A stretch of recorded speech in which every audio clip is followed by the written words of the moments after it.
모핑 같은 경우에는 크게 두 가지로 나누어지는데요. 여기 지금 보이시는 다이렉트 모핑이 있고 박스 모핑이라는 게 있습니다. 박스 모핑 같은 경우에는 그림에도 나와 있듯이 이 형상에 모핑 박스를 입혀서 박스에 엣지나 포인트를 사용해서 형상을 모핑, 움직이는 걸 말하고요. 다이렉트 모핑 같은 경우에는 형상 자체에 있는 엣지나 포인트, 이런 엘리먼트들을 선택을 해서 모핑하는 걸 말하고 있습니다. 우선은 박스 모핑부터 한번 알아보도록 할 텐데요. 저희는 지금 여기 있는 B필러를 움직이는 작업을 한번 해보도록 하겠습니다. 보시면 이 크리에이트 탭에서 모핑 박스와 관련된 생성 작업을 하실 수가 있고요. 이렇게 드래그를 해서도 모핑 박스를 생성하실 수가 있고, 여기 있는 포인트를 사용해서도 모핑 박스를 생성하실 수가 있습니다.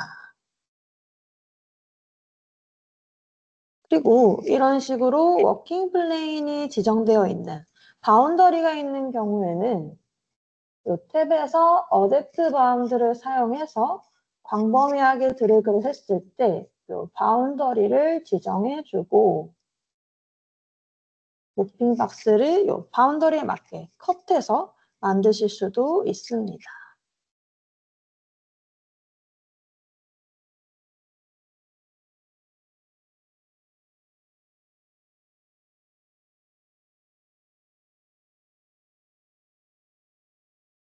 그리고 보시면 앞에서 사용했던 이 포인트 기능에서 저희가 해치를 키게 되면 이 해치만 선택해서도 간편하게 모핑 박스를 생성하실 수가 있고요. 이런 곡률이 있는 부분에는 박스를 한 번에 핏하게 만들기 위해서 크리에이트에 있는 이 렛 기능으로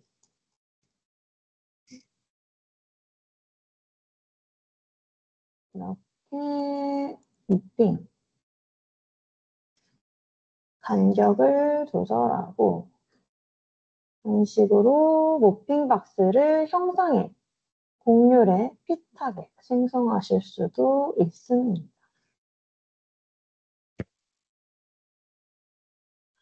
그래서 보시면 이런 식으로 모핑 박스가 생성이 되었는데 박스를 B필러 이외에도 이렇게 주변에 생성하는 이유는 이 B필러만 움직이게 되면 주변 형상들이 깨지기 때문에 주변에도 모핑 박스를 생성하게 되는 거고요.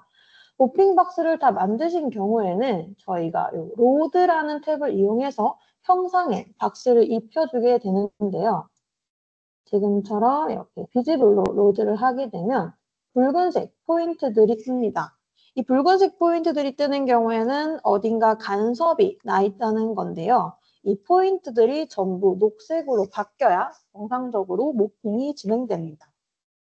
앞에 지오메트리를 수정할 때 썼던 다이렉트 탭이 모핑에도 있는데요. 저희는 요 에디트 쉐이프를 선택을 해서 모핑 박스를 형상에 조금 더 러프하게 수정을 해보도록 하겠습니다.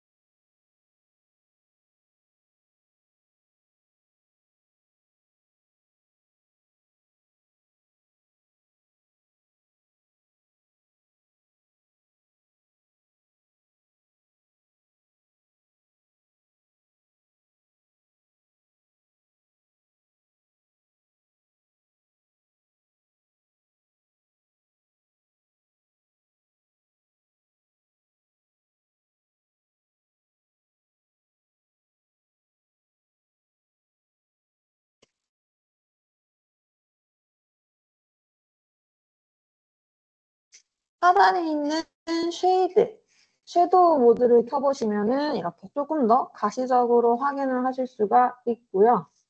마지막으로 로드를 다시 시켜보면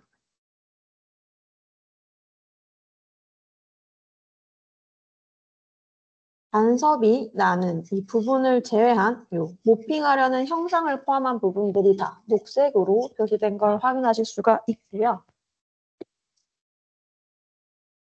이렇게 박스를 다 수정하고 난 후에 로드를 시켜주면 형상에 박스가 입혀지게 되는 거고요. 이때 아래쪽에 있는 요 모핑 플래그를 켜주시면 박스를 움직였을 때 형상이 같이 움직이게 됩니다. 그래서 저희는 이 모핑에 있는 슬라이드 기능을 한번 사용을 해볼 텐데요. 슬라이드 같은 경우에는 노드나 엣지를 선택을 하고 노드가 움직일 라인을 선택을 하게 되면 값을 입력하셔서 모핑을 할 수도 있고요. 혹은 마우스 커서를 사용해서 모핑하실 수도 있고요. 그런데 이때 보시면 여기 세이브라는 버튼이 있는데요. 이 세이브를 통해서 파라미터라는 걸 저장하실 수가 있습니다. 보시면은 이름을 변경하실 수가 있고 여기 타입에 슬라이드 박스 포인트라는 타입이 자동으로 입력되게 됩니다. 여기서 파라미터를 저장하게 되면 이 상태에서 모핑을 굳이 하지 않더라도 저희가 좌측에 있는 데이터베이스 창에서 저장한 파라미터를 확인하실 수가 있고요. 모핑을 그때그때 하지 않더라도 이 파라미터 창에서 바로 모핑을 들어가실 수가 있습니다. 이 파라미터 같은 경우에는 이런 프리뷰의 기능이 있고 언두의 기능이 있다고 생각하시면 되고요. 그래서 모핑을 하더라도 이 파라미터 영역 자체는 저장이 되기 때문에 언제든지 다시 들어가셔서 수정을 하실 수가 있고요. 그러면 이렇게 박스 모핑이 아닌 형상 자체를 가지고도 모핑하는 다이렉트 모핑을 한번 보여드리도록 할 텐데요. 보시면은 제가 같은 영상을 가지고 모핑을 한번 해보도록 하겠습니다.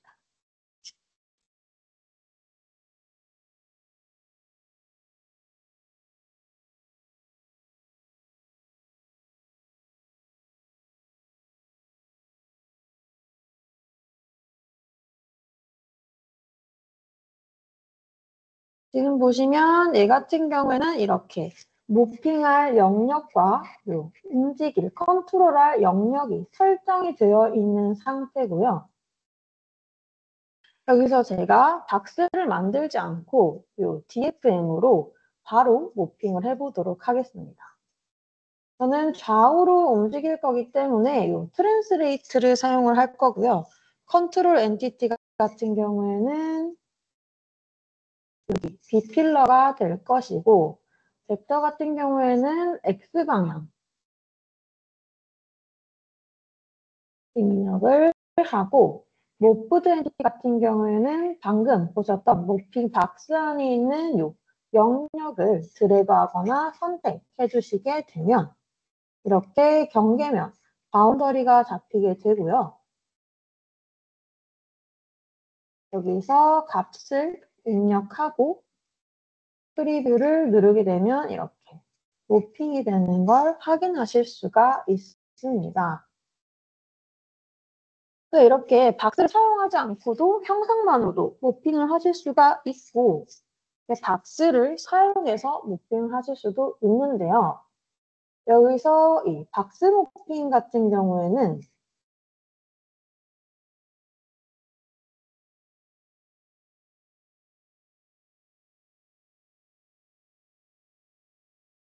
박스 모핑 같은 경우에는 카피 기능이 가능합니다. 그래서 저희가 이 박스 모핑을 반대쪽에 카피를 해서 움직여 보도록 할 텐데요. 셋업에 보시면은 링크라는 것이 있고요. 여기서 저희가 생성한 박스 모핑을 확인하실 수가 있고 크리에이트로 박스를 긁은 다음에 저희는 이 시메트리를 통해서 한번 카피를 해보도록 할게요. 그래서 보시면 모핑 박스가 이렇게 카피가 되기 때문에 얘 같은 경우에는 하나의 박스를 만들더라도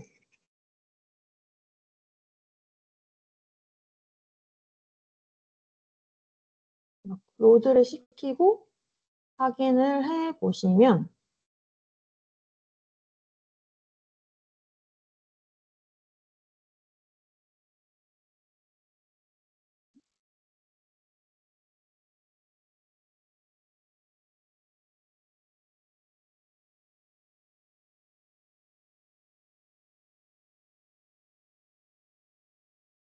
확인을 해 보시면 형상이 대칭돼서 같이 움직이는 걸 확인하실 수가 있고요. 여기에 또한 이 부속을 풀어서 컨버트도 하실 수가 있습니다.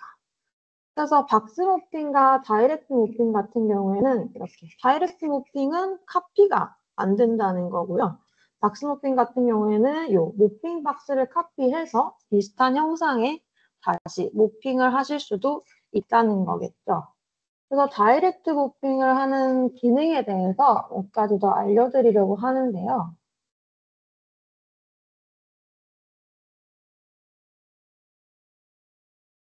보시면 이런 지오메트리 형상이 있고 저희가 이 뒤쪽에 있는 필러 부분을 커브에 맞추는 작업을 한번 해보도록 할 텐데요.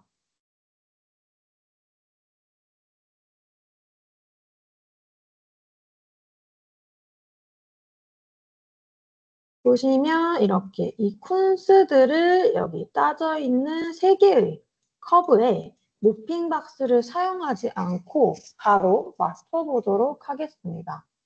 다이렉트 모핑 같은 경우에는 모핑에 DFM을 선택해 주시고 이번에는 트랜스레이트가 아닌 엣지 핏으로 선택을 해서 소스 엣지를 선택을 하고 요 타겟 엣지를 선택을 하고 또 소스 엣지를 선택을 하고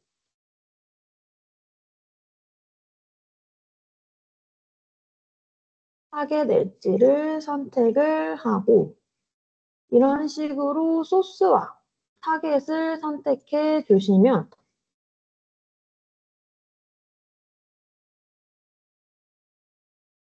모프드 엔티티를 지오메트리로 요만큼 움직이겠다 해서 가운데 버튼 눌러주시면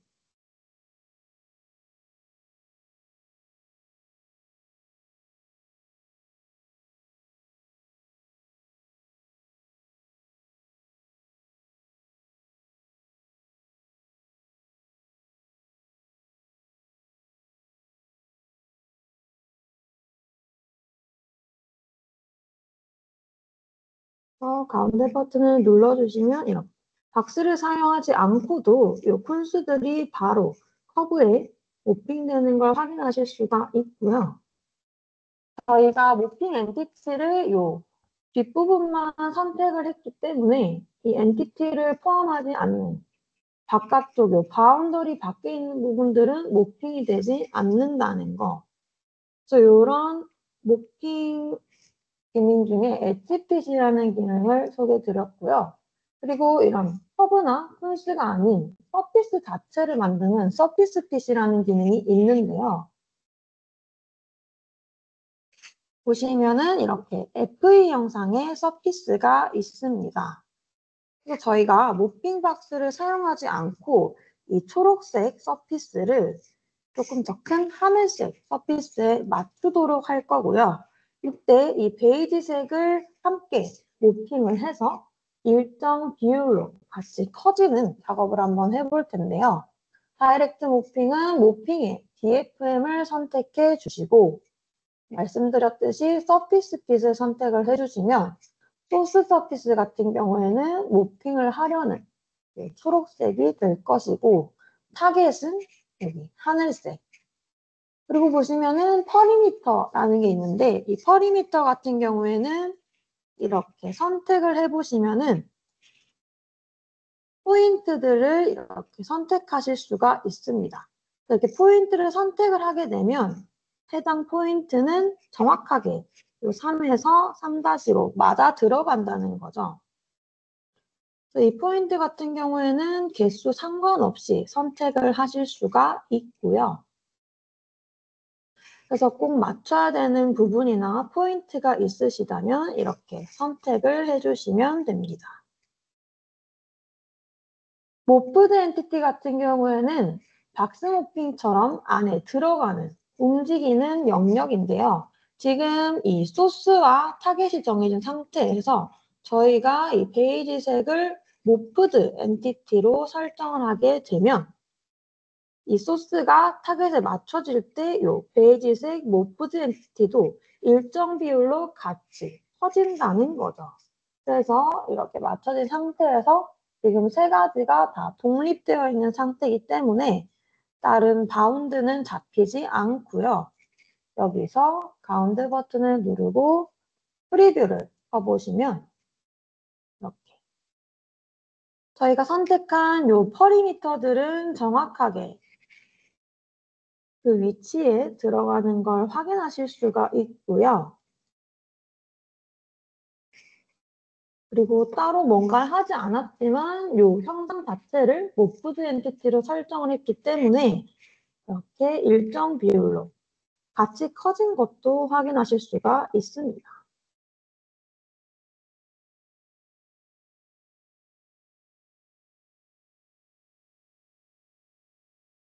박스 모핑 같은 경우에는 이제 모핑 박스가 시메트리나 로테이트 같은 링크로 구속이 걸릴 수가 있고 카피가 가능하다는 점에서 여러 형상들이 비슷한 형상들이 있거나 혹은 어떤 엔티티가 아닌 범위를 이동을 할 때는 박스 모핑을 주로 사용하게 되고요. 다이렉트 모핑 같은 경우에는 엔티티의 범위나 이런 것이 할당이 되어 있다면 엔티티에 있는 이런 포인트 혹은 서피스, 쿨스나 이런 퍼리미터 라인을 가지고 바로 모핑을 할 수 있다는 게 두 모핑이 다른 점이겠죠. 그래서 사용하시는 형상이나 목적에 따라서 박스를 입히셔도 되고 혹은 다이렉트 모핑을 사용하셔도 되고요. 그리고 모든 모핑은 이제 파라미터라는 부분에 이렇게 방금 제가 보여드렸던 것처럼 저장을 하실 수가 있고요. 그래서 파라미터 창을 들어가게 되면은 트랜스레이트나 뭐 엣지픽, 옵셋과 같은 앞서 사용했던 그 메뉴들에 대해서 선택을 다 하실 수가 있고요.